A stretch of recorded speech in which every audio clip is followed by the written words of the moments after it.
नमस्कार दोस्तों, आपका हार्दिक स्वागत है बिब्लियोफाइल डिजिटल सेंटर पर। मैं हमेशा की तरह मॉक टेस्ट सोल्यूशन लेकर आया हूं। देखते हैं पहला क्वेश्चन क्या है। भारत के 10th स्काई 5 विज्ञान फिल्म महोत्सव का उद्घाटन किसने किया? नरेंद्र मोदी, मनोहर पारीकर, अमित शाह, प्रमोद सावंत। ठीक है, ये जो चार लोग हैं उनमें से एक व्यक्ति ने इसका उद्घाटन किया। तो वो किसने किया है? प्रमोद सावंत ने। प्रमोद सावंत कौन है? ये गोवा के हाल ही में रिसेंटली कौन है? सीएम है, गोवा के सीएम है, गोवा सीएम है। अमित शाह से आप अच्छी तरह से परिचित हैं। ये हमारे देश के होम मिनिस्टर हैं, यानी कि गृह मंत्री हैं। एंड नरेंद्र मोदी देश के प्रधानमंत्री, प्राइम मिनिस्टर हैं। ये बात आप लोग यहां से याद रखिएगा। अब दूसरी बात आती है मनोहर पारीकर। मनोहर पारीकर प्रमोद सावंत से पहले गोवा के सीएम थे, फॉर्मर सीएम थे। ये बात आप लोग यहाँ से ध्यान रखना। लेकिन हमारा जो आंसर हो जाएगा वो प्रमोद सावंत यहाँ से हो जाएगा। ठीक है, आगे चलते हैं। डेविड हेम्ब्री इन्विटेशनल मीट में पुरुषों की 3000 मीटर दौड़ में स्वर्ण पदक किसने जीता है? तो ये गुलवीर सिंह ने जीता है। और गुलवीर सिंह हरियाणा के रहने वाले हैं, एथलीट हैं। कहाँ के रहने वाले हैं? ये हरियाणा के ये रहने वाले हैं। बोचा सनवासी अक्षर पुरुषोत्तम स्वामी नारायण संस्था ने दक्षिण अफ्रीका के सबसे बड़े हिंदू मंदिर का उद्घाटन किया है और किस शहर में किया? देखो, चारों केपटाउन, जोहान्सबर्ग, डरबन, प्रिटोरिया, चारों के चारों जो शहर हैं वो साउथ अफ्रीका के हैं। साउथ अफ्रीका के हैं। और साउथ अफ्रीका किस शहर में ये उद्घाटन हुआ है? तो ये जोहान्सबर्ग में हुआ है। ये बात आप लोग यहाँ से ध्यान रखिएगा। यहाँ के जो प्रेसिडेंट हैं, ये बात ध्यान रखना है, यहाँ के जो प्रेसिडेंट हैं वो सिरिल रामाफोसा हैं। ये बात आप लोगों को यहाँ से ध्यान में रखनी है। साउथ अफ्रीका, जहाँ पर हमारे देश के एक बहुत ही नामचीन हस्ती ने समय व्यतीत किया था, महात्मा गांधी। ठीक है, और नेल्सन मंडेला से आप परिचित होंगे। नेल्सन मंडेला यहाँ के पहले अश्वेत प्रेसिडेंट बने थे, नेल्सन मंडेला। ये बात भी आपको यहाँ से ध्यान रखनी है। ठीक है, आगे डिस्कस करेंगे नेल्सन मंडेला के बारे में। अभी आगे चलते हैं। उत्तर प्रदेश के ग्रेटर नोएडा में एनएसडीसी अंतर्राष्ट्रीय अकादमी का उद्घाटन किसने किया है? उत्तर प्रदेश, ग्रेटर नोएडा में। उत्तर प्रदेश हमारे देश का बहुत बड़ा राज्य है। पॉपुलेशन वाइज, पॉलिटिकल वाइज भी बहुत ज़्यादा इंपॉर्टेंट रखता है। तो अभी ये पूछा गया है कि आपसे एनएसडीसी अंतर्राष्ट्रीय अकादमी का उद्घाटन किसने किया? तो ये किया है जयंत चौधरी ने। किसने किया है? जयंत चौधरी ने, जो आरएलडी के एक प्रभावी नेता हैं, वह उसके सदस्य हैं और अभी एनडीए में शामिल हैं। अब जो अभी हाल ही में चुनाव जब हुए थे लोकसभा के, तो उसमें इन्होंने बहुत महत्वपूर्ण भागीदारी निभाई थी प्रधानमंत्री के साथ। तो अभी याद रखना है कि ये पीयूष गोयल कौन है? पीयूष गोयल भी वही व्यक्ति हैं जो एनडीए की यानी बीजेपी के कैबिनेट मिनिस्टर्स में शामिल हैं। योगी आदित्यनाथ जो हैं ये सीएम है। योगी आदित्यनाथ सीएम हैं। अब इनसे आप अच्छी तरीके से परिचित हैं। अमित शाह, अभी मैंने हाल ही में बताया आपको, ये होम मिनिस्टर हैं हमारे देश के। ये कौन है? Home minister. जयंत चौधरी जो हैं आरएलडी के अध्यक्ष भी हैं। इसके अलावा कैबिनेट मिनिस्टर भी हैं। अब कौन सा पद है इनके पास वो देखते हैं। आइए, जयंत सिंह जो हैं, ठीक है, राष्ट्रीय लोकदल के सदस्य हैं। आरएलडी के नाम से जाने जाते हैं। Ministry of skill development and entrepreneurship कि इसके अभी कैबिनेट मिनिस्टर हैं। ये बात भी आपको यहाँ से ध्यान में रखनी है। ठीक है, आओ उत्तर प्रदेश की बात की गई है तो उत्तर प्रदेश की 2-3 चीज़ें आपको याद में रखनी है। उत्तर प्रदेश के सीएम अभी हमने डिस्कस किया, योगी आदित्यनाथ। तो मैं योगी जी लिख देता हूँ डायरेक्ट इसको। यहाँ की कैपिटल, यहाँ की जो कैपिटल है उस कैपिटल का नाम क्या है? लखनऊ। और लखनऊ को किस नाम से जाना जाता है? नवाबों का शहर लखनऊ। लखनऊ को किस नामों से जाना जाता है? मतलब किस नाम से जाना जाता है? नवाबों का शहर, सिटी ऑफ नवाब्स। नवाबों का शहर, सिटी ऑफ नवाब्स। अब ये लखनऊ है वो किस नदी के किनारे है? तो ये गोमती नदी के किनारे पर है। किस रिवर के किनारे पर है बच्चों? तो ये है गोमती नदी के किनारे पर। ये बात आपको यहाँ से ध्यान में रखनी है। ठीक है, और नेक्स्ट क्वेश्चन पे चलते हैं। ठीक है, अब पीयूष गोयल के बारे में भी बता देता हूँ आपको। पीयूष गोयल किस पोस्ट पे है अभी? Consumer affairs, foods and public distribution के मिनिस्टर हैं सेंट्रल गवर्नमेंट में। ठीक है, आइए नेक्स्ट चलते हैं। कौन सा शहर गांधीनगर गुजरात में 7 से 11 फरवरी 2025 तक बिम्स्टेक युवा शिखर सम्मेलन 2025 की मेजबानी करेगा? ये हमसे पूछा गया। तो कौन सा शहर करने वाला है, तो एक बात नोटिस कीजिए, वाराणसी, नई दिल्ली, मुंबई, इस गुजरात का कौन सा शहर आता है। तो आप अगर कॉमन सेंस भी यहाँ पे यूज करते हैं तो क्वेश्चन गलत नहीं होगा, कि गुजरात का शहर पूछा और गुजरात का देखो, नई दिल्ली हमारे देश की राजधानी है, मुंबई महाराष्ट्र में है, वाराणसी कहाँ पर है, यूपी में है। तो एकमात्र शहर है जो गुजरात का, और यही हमारा आंसर है। ये गुजरात की कैपिटल भी है। गुजरात की जो स्थापना होती है, भाषा के नाम पर बना राज्य था। गुजरात कैसा राज्य था बच्चों, भाषा, अकॉर्डिंग टू लैंग्वेज इसका जन्म हुआ था। गुजरात का जो गठन होता है ये भाषा के अनुसार होता है। कब होता है, 1 मई 1960 को, 1960 को होता है। 1960 में इसकी राजधानी क्या थी, अहमदाबाद, अहमदनगर नहीं, अहमदाबाद थी। तो अहमदाबाद थी। आज तो सर अहमदाबाद नहीं है, हाँ जी, आज के टाइम पर देखते हैं तो गुजरात है। ये 1970, गुजरात नहीं, गांधीनगर है। 1970 तक क्या रहती है, गांधीनगर रहती है। तो अभी हाल ही में जो गुजरात की राजधानी है उसका नाम है गांधीनगर, और गांधीनगर एशिया की सबसे ग्रीनेस्ट कैपिटल है, ग्रीनेस्ट कैपिटल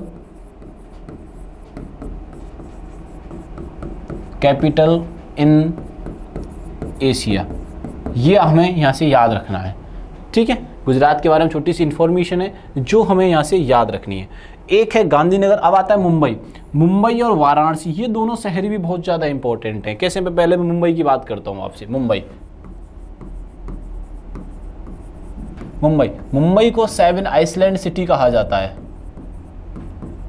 7 आइसलैंड सिटी, 7 पर्वतों का शहर नहीं, 7 द्वीपों का शहर। क्या कहा जाता है इसको, 7 द्वीपों का शहर। अब आपसे मैं ये कहूँ कि सर 7 माउंटेन सिटी किसे कहा जाता है, 7 माउंटेन सिटी, तो यहीं से क्वेश्चन बदल जाएगा बच्चों, ठीक है। एक चीज़ यहाँ से मैं लिख देता हूँ, मुंबई किसकी राजधानी है, महाराष्ट्र की राजधानी है। किसकी राजधानी है, महाराष्ट्र की राजधानी। चलो आगे चलते हैं। 7 आइसलैंड सिटी कहा मैंने। अब मैं कहता हूँ ये फाइनेंशियल कैपिटल भी तो है, financial capital of India, financial capital of India, financial capital of India. अब आगे चलते हैं इसके नेक्स्ट, मतलब कि मैंने अभी आपसे डिस्कस किया कि 7 माउंटेन सिटी किसे कहा जाता है, 7 माउंटेन सिटी किसे कहा जाता है। 7 माउंटेन सिटी आते ही आपके माइंड में क्या नाम आ जाएगा, नाम जो आएगा वो आएगा मुंबई नहीं, 7 माउंटेन यानी कि 7 पर्वतों का जो शहर है, वो भी ध्यान रखिएगा आप लोग, 7 पर्वतों का शहर रोम है। कौन सा शहर है, रोम। यानी रोम किसकी कैपिटल है, इटली की। लेकिन हमारे जो महानुभाव जो बच्चे हैं ना, वो सीधे के सीधा मुंबई टेक के आते हैं, बोले संभालो। ये बात ध्यान रखना, 7 पर्वतों का शहर रोम है, 7 द्वीपों का शहर मुंबई है, ठीक है जी। आगे चलते हैं। एक शहर और आता है वाराणसी, दुनिया का सबसे प्राचीनतम शहर, ओल्डेस्ट सिटी वाराणसी। वाराणसी बोले तो काशी, वाराणसी के नाम सुनिएगा आप, बनारस, काशी, भगवान शिव के द्वारा बसाई गई थी ये नगरी, भगवान शिव की फेवरेट जगह होती है ये वाराणसी, बनारस और Kashi. Spiritual capital of India, spiritual capital of India, Bharat की आध्यात्मिक राजधानी। भारत की आध्यात्मिक राजधानी क्या है, वाराणसी, बनारस, काशी। और किसने बसाया था, तो लॉर्ड शिव ने इसको बसाने का श्रेय लॉर्ड शिव को दिया जाता है, लॉर्ड शिवा को दिया जाता है, यानी भगवान शिव को दिया जाता है, भगवान शिव ने बसाया था। ये बात आप लोग यहाँ से ध्यान में रखिएगा। चलिए नेक्स्ट क्वेश्चन करते हैं हम लोग। 38वें राष्ट्रीय खेलों में पुरुष रिकर्व स्पर्धा में स्वर्ण पदक किसने जीता है, तो ये जीता है जोएल सरकार ने। ये किसने जीता है, जोएल सरकार ने, ठीक है। ये बात आप लोग ध्यान रखिएगा। नेक्स्ट चलते हैं। रियल मैड्रिड मार्सेलो ने 36 वर्ष की आयु में अपनी सेवानिवृत्ति की घोषणा की है। मार्सेलो ने अंतर्राष्ट्रीय फुटबॉल में किस देश का प्रतिनिधित्व किया है, ये हमसे पूछ रहा है भैया। तो किस देश का किया है, तो ब्राजील का किया है। सीधी सिंपल बात है, बहुत आसान क्वेश्चन आपसे पूछा गया है। किसका किया है, ब्राजील का किया है। भारतीय संसद में प्रत्यक्ष कर संहिता विधेयक कब लागू किया गया था, प्रत्यक्ष प्रत्यक्ष बिल जो था वो कब पेश किया गया था, तो ये पेश किया गया था 2010 में। कब पेश किया गया था, 2010 में। संसद के कितने हिस्से होते हैं, 2, एक को लोअर हाउस बोलते हैं, एक को अपर हाउस बोलते हैं संसद, ठीक है, संसद के दो पार्ट होते हैं बच्चों, एक को क्या बोलते हैं, एक को अपन उच्च सदन बोलते हैं, एक को क्या बोलते हैं बच्चों, उच्च सदन बोलते हैं, जिसे अपर हाउस के नाम से जाना जाता है, उच्च सदन यानी कि अपर हाउस। और राज्यसभा भी इसी को ही बोला जाता है, आप लोग ध्यान रखिएगा सारे लोग, राज्यसभा भी इसी को ही बोला जाता है। अब बात करते हैं निम्न सदन की। अब किसकी बात करते हैं हम लोग, निम्न सदन की। निम्न सदन, निम्न सदन में क्या आता है बच्चों, लोअर हाउस आता है। किसका आता है, लोअर हाउस आता है। ठीक है, लोअर हाउस के अलावा क्या नाम है इसका, लोकसभा। लेकिन कभी कभी ऐसा लगता है लोकसभा उच्च सदन, ऐसा नहीं है। ये तीनों नाम इनके याद रखिएगा, सदन के दो पार्ट होते हैं। ठीक है, आओ राज्यसभा राष्ट्रपति और इधर प्रधानमंत्री। ठीक है, ये बात मैंने नॉर्मली आपको बताई है, तो ये सारी चीज़ें आपको यहाँ से याद रखना है। चलिए नेक्स्ट क्वेश्चन पे चलते हैं। निम्नलिखित में से कौन सा शिखर झारखंड का सबसे ऊंचा शिखर है, यानी कि पारसनाथ। कौन सा है बच्चों, झारखंड का सबसे ऊंचा जो शिखर है वो पारसनाथ है, जिसकी लेंथ कितनी है, ऊंचाई में, लेंथ की लंबाई क्या, ऊंचाई जो है, हाइट जो है 1365 मीटर है। कौन सी है, 1365 मीटर है। अब जब शिखरों की बात आई है तो इंपॉर्टेंट शिखर मैं आपको बता देता हूं। वर्ल्ड हाईएस्ट पीक, ऊंचाई की बात कर रहा हूं, और दोनों शायद मैंने सेम वर्ड ही यूज कर दिए हैं। ठीक है, तो कौन सी है, माउंट एवरेस्ट। कौन सा है बच्चों, mount Everest. Mount Everest, mount Everest है, और इसकी टोटल लेंथ कितनी, 8850 मीटर है भैया। ये दुनिया की सबसे ऊंची चोटी है। ठीक है, और ये कहाँ पर स्थित है बच्चों, हिमालय में है। कहाँ पर है, हिमालय में। हिमालय न्यूएस्ट पर्वत श्रृंखला है। हिमालय के बारे में याद रखना, न्यूएस्ट पर्वत श्रृंखला, newest mountain range, newest mountain range. नवीनतम पर्वत श्रृंखला है बच्चों। क्या है ये, नवीनतम पर्वत श्रृंखला। ये हमें यहाँ से ध्यान रखना है, ये हमें क्या याद रखना है इसके बारे में, कि न्यूएस्ट माउंटेन रेंज यानी नवीनतम पर्वत श्रृंखला है। अगर आपसे पूछे कि ओल्डेस्ट माउंटेन रेंज, सबसे पुरानी सबसे प्राचीनतम पर्वतमाला कौन सी है, प्राचीनतम पर्वत श्रृंखला, प्राचीनतम पर्वत श्रृंखला तो कौन सी है बच्चों, तो वो है अरावली। वो कौन सी है, अरावली। और अरावली की सबसे ऊंची चोटी कौन सी है, गुरु शिखर। इसकी सबसे ऊंची चोटी कौन सी है, गुरु शिखर। ये बात भी आप यहाँ से याद रख लेंगे। ये सारे इंपॉर्टेंट फैक्ट हैं, आपको एग्जाम पॉइंट ऑफ व्यू से ये याद रखने हैं। आगा खान पैलेस महाराष्ट्र के किस शहर में है, ये है औरंगाबाद में नहीं, पुणे में है। क्या है, पुणे में है। औरंगाबाद का नाम क्या चेंज किया है, संभाजी भोसले। संभाजी भोसले, संभाजी भोसले जो ही हैं जो हाल ही में जिनके ऊपर छावा मूवी बनी है, ये वही हैं जिनके ऊपर कौन सी मूवी बनी है, छावा मूवी बनी है। ठीक है, इन्हीं के नाम को औरंगाबाद का नाम परिवर्तन करके इन्हीं का नाम लिख दिया गया है। एक अहमदनगर का नाम चेंज किया गया है, अहिल्याबाई नगर। क्या नाम चेंज किया गया है, अहिल्याबाई नगर, अहिल्याबाई नगर। ये बात आप लोग यहाँ से ध्यान में रखना। हमारे क्वेश्चन का आंसर क्या हो जाएगा, यहाँ से सी आंसर हो जाएगा। निम्नलिखित में से कौन सा एक एप्लीकेशन सॉफ्टवेयर नहीं है, ग्राफिक, ऑपरेटिंग, स्प्रेड। ठीक है, और लास्ट क्या बच गया है, वर्ड प्रोसेसिंग और ऑपरेटिंग। तो हमारा कौन सा नहीं है इसमें आंसर, वो आंसर है हमारा सी, ऑपरेटिंग सिस्टम। ठीक है, आओ ऑपरेटिंग सिस्टम के बारे में दो तीन चीजें हम जानने का प्रयास करते हैं। क्या कि first computer program was a women named, किसके नाम पर पहला प्रोग्राम बनाया गया था बच्चों, तो ये हमसे पूछा गया। तो किसके नाम पे है ये देखिए, ये रहा, एडा लवलेश के नाम से पहला ये बनाया गया था। दूसरा, first computer mouse made of would, पहला कंप्यूटर जो माउस बनाया गया था वो किससे बनाया गया था, लकड़ी से बनाया गया था। और एक और ध्यान रखना, बाइनरी सिस्टम जो चलता है 0 एंड 1 पे चलता है, 0 एंड 1 पर ये चलता है, ये हमें यहाँ से याद रखना है। ठीक है जी, आओ नेक्स्ट क्वेश्चन पे अपन चलते हैं।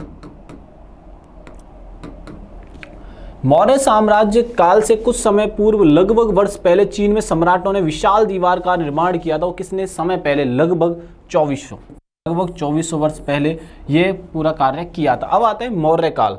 322 ईसा पूर्व चंद्रगुप्त मौर्य ने, किसने बच्चों? चंद्रगुप्त मौर्य ने इस वंश की स्थापना की थी, मौर्य वंश। किसकी हेल्प से की थी? कौटिल्य की हेल्प से की थी।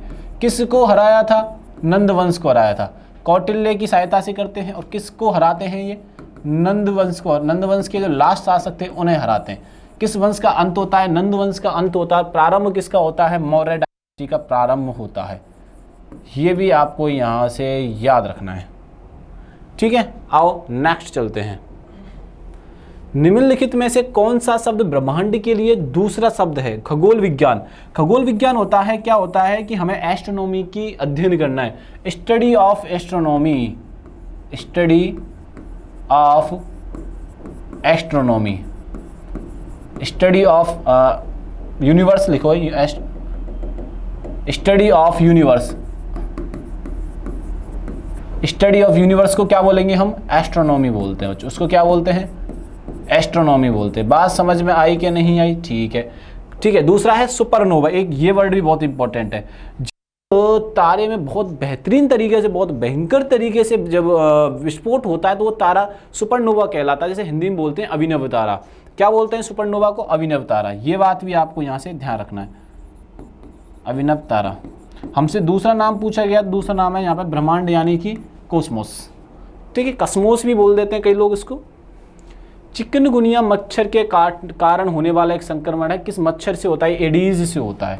चिकनगुनिया किससे होता है? एडीज से होता है। अब चिकनगुनिया के आपको मैं लक्षण बता देता हूँ। अगर आपके किसी सदस्य, घर में किसी भी सदस्य को तेज बुखार आ रहा है और जोड़ों में दर्द हो रहा है तो आप समझ जाइएगा कि चिकनगुनिया इनको हो चुका है। 2 लक्षण है मेनली इनके फॉलो जो किए जाते हैं चिकनगुनिया में। पहला जो होता है, पहला क्या होता है? पहला होता है बहुत तेजी से बुखार आता है, और सेकंड क्या होता है? जोड़ों में दर्द होने लग जाता है, ठीक है। तो हमारा एडीज के द्वारा ये फैलता है। नीति एक इनपुट डिवाइस का उपयोग करना चाहती है जो उपयोगकर्ता की उंगली की चाल और नीचे की ओर पड़ने वाले दबाव को कर काम करती है। इसे निम्नलिखित उपयोग। अगर आपने लैपटॉप देखा हो, लैपटॉप जो जिस पे अपन कीपैड होता है वो वाला एक हिस्सा ऐसे होता है, ऊपर ऐसे करके ओपन होता है। मैंने ढंग से बना नहीं है। और इसके ऊपर ना एक यहाँ पे एक लगा होता है, जैसे अपन ऊपर नीचे कर रहे होते हैं, ये होता है टच पैड। ये क्या होता है? Touch pad. तो ये इसी का यूज किया जाता है। इसी का क्या किया जाता है? यूज किया जाता है, ठीक है। यहाँ बटन्स होती हैं ऐसे करके, ऐसे करके बटन होती हैं। यहाँ बहुत बड़ा स्पेस का बटन होता है, ये तो ये कवर करके रखा जाता है। और यहाँ कीपैड की बटन्स होती हैं कई सारी। यहाँ पे क्या होता है बच्चों? कीपैड की कई सारी बटन्स होती हैं।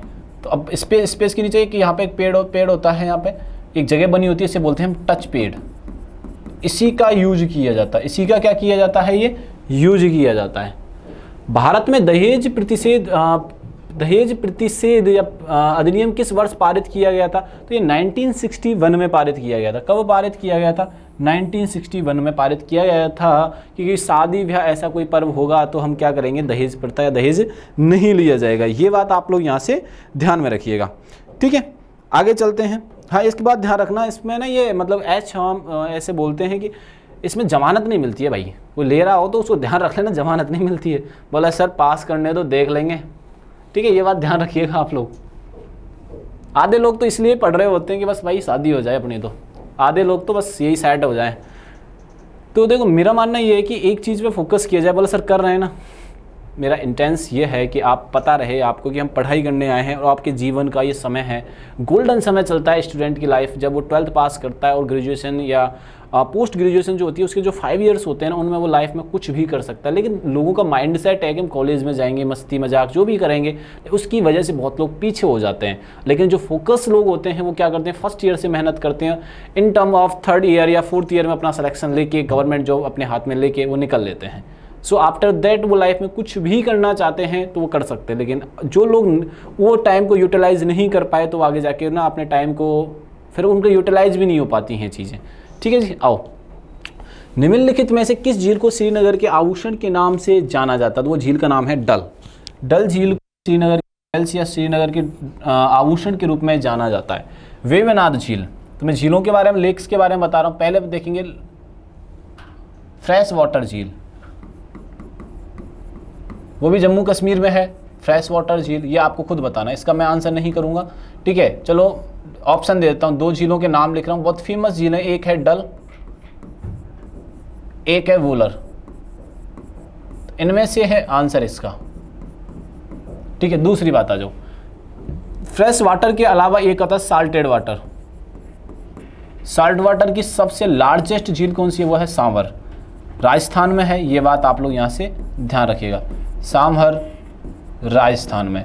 आपसे पूछा जाएगा लॉन्गेस्ट लेक कौन सी है, आपसे पूछा क्या जाएगा कि लॉन्गेस्ट लेक कौन सी है भारत में, तो लॉन्गेस्ट लेक है वेमनाड जो केरल में है, वेमनाड झील,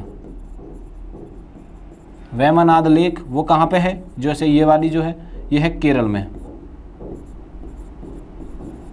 और ये लोकटक कहाँ पे है, तो लोकटक है मणिपुर में, लेक है वो कहाँ पे है, मणिपुर में, ठीक है। अब आगे चलते हैं, अपना आंसर मिल गया है डल झील। निम्नलिखित में से कौन सा भारत में integrated guided missile development programme का वास्तुकार था, तो वो थे डॉक्टर APJ अब्दुल कलाम। कौन थे? APJ अब्दुल कलाम, ये बात आप लोग यहाँ से ध्यान रखना। भारत के 11वें नंबर के वो प्रेसिडेंट होते हैं, 11वें नंबर के क्या होते हैं, राष्ट्रपति होते हैं। किन की बात कर रहे हैं? APJ अब्दुल कलाम राष्ट्रपति थे 11वें नंबर के। उन्हें जनता के राष्ट्रपति कहा जाता था, वो प्यार से लोगों ने जनता के राष्ट्रपति कहा जाता था, जनता के राष्ट्रपति। उन्हें मिसाइल मैन के नाम से भी जाना जाता था, उन्हें मिसाइल मैन के नाम से भी जाना जाता था, मिसाइल मैन के नाम से क्या वो मतलब कि उन्हें जाना जाता था। ये बात उनके खास बना देती हैं, तो ये सारी चीज़ें आपको ध्यान रखिएगा। नेक्स्ट क्वेश्चन करते हैं। दक्षिण अफ्रीका में रंगभेद को खत्म करने के लिए नोबेल पुरस्कार किसने जीता, तो वो किसने जीता है? रविंद्रनाथ। अरे मेरे भाई ये देखो, इस कम 3 से 4 क्वेश्चन तो अगर कॉमन सेंस लगा तो हो जाएगा। ये दोनों तो इंडिया ने साउथ अफ्रीकन पूछा है, तो नेल्सन मंडेला, ये बात ध्यान रखना। नेल्सन मंडेला को मतलब नेल्सन मंडेला जो थे, मैंने अभी थोड़ी देर पहले भी आपसे डिस्कस किया था, नेल्सन मंडेला साउथ अफ्रीका के पहले अश्वेत राष्ट्रपति बनते हैं। साउथ अफ्रीका के पहले अश्वेत राष्ट्रपति, पहले अश्वेत राष्ट्रपति, ये बात आप लोग यहां से ध्यान में रखिए। रविंद्रनाथ टैगोर से आप अच्छे खासे परिचित हैं, महात्मा गांधी जी से परिचित हैं। अब चलते हैं नेक्स्ट क्वेश्चन पे 45। भारत में ताड़, नारियल, केवड़ा, एंगा निम्नलिखित में से किस वन में सामान्यतः पाए जाने वाला वृक्ष है? यह है मैंग्रोव वन। ये कौन से वन है बच्चों? मैंग्रोव वन। श्री मणि प्रसाद का संबंध किस प्रकार के संगीत शैली से? इनका जो संबंध है हिंदुस्तानी गायन संगीत यानी हिंदुस्तानी क्लासिकल म्यूजिक से संबंध है। इनसे किन से वो मतलब किस जो मणि प्रसाद है वो किस संगीत से संबंध रखते हैं? तो वो रखते हैं हिंदुस्तानी गायन संगीत से संबंध रखते हैं। जब म्यूजिक की बात जब आए, संगीत की जब आए, तो मैं आपको बता दूं म्यूजिक यानी कि संगीत, संगीत का जो उल्लेख हमें वेदों में मिलता है। कहाँ पे मिलता है बच्चों? वेदाज में मिलता है, ठीक है। 4 वेद हैं, 4 वेद में तो एक वेद का नाम है सामवेद। सामवेद का भी एक उपवेद है जिसे बोलते हैं हम गंधर्व, उसमें म्यूजिक का उल्लेख मिलता है। किसका उल्लेख मिलता है? हमें म्यूजिक का उल्लेख मिलता है। संगीत 2 टाइप से है, 3 टाइप है, सॉरी 2 नहीं 3। एक है क्लासिकल म्यूजिक, एक कौन सा है? Classical music. एक कौन सा है? फोक म्यूजिक, ठीक है, फोक म्यूजिक। एक है सब क्लासिकल, सब क्लासिक। इसके जो फादर कहे जाते हैं, सॉरी ये क्लासिकल म्यूजिक, और क्लासिकल म्यूजिक भी 2 टाइप का होता है, ठीक है। क्लासिकल म्यूजिक कितने टाइप का? एक तो है हिंदुस्तानी क्लासिकल, हिंदुस्तानी क्लासिकल। एक कौन सा है बच्चों? कर्नाटक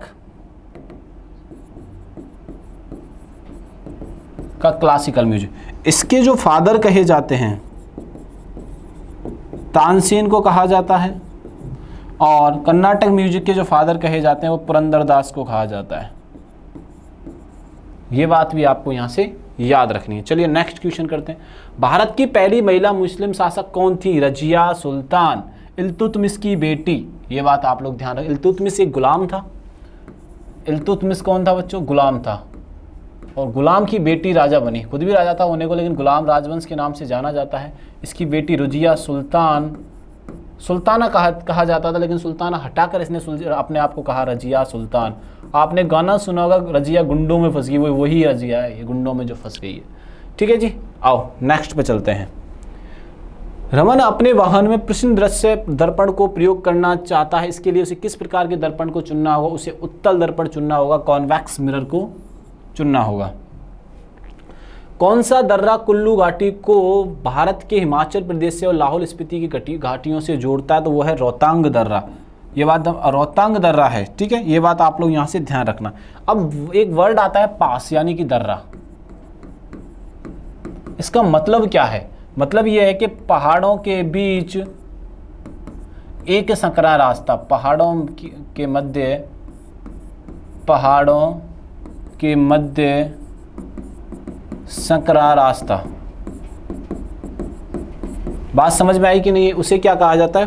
पास कहा जाता है। भारत के योजना आयोग की नीति आयोग द्वारा वर्ष में प्रतिस्थापित किया गया था, तो 1 जनवरी 2015 को ये प्रतिस्थापित किया गया था, 1 जनवरी 1915 को। ये बात आप लोग यहाँ से ध्यान रखना। वीडियो अच्छा लगा हो तो शेयर करना, लाइक करना और चैनल को सब्सक्राइब करना नहीं भूलना है। थैंक यू, धन्यवाद।